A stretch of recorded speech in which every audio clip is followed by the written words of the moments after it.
sa lahat ng ating mga viewers na naman. So, live naman po tayo ngayon. So, here po naman tayo sa ating main headquarters. Grabe. So, yan guys, kitang-kita nyo, jumpak pa rin yung tao kahit ganito ng oras.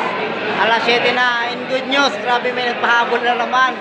Thank you Lord sa mga nagtiwala ng niwala na kahit sa online na kami nagkausap. Here na po ang inyong mga padala. So, ongoing to process na po tayo sa ating cashier area. Kaya maya po, samahan nyo ko para i-transact na natin itong inyong mga padala. And sa lahat po na nakakita na panood ng ating live today, grabe, salamat sa ating mga uniform personnel, government employee, na naniwala at nagtiwala sa napakagandang trending online business na ginagawa natin. And today's po nakikita nyo, grabe live po tayo dito sa ating main headquarters. So,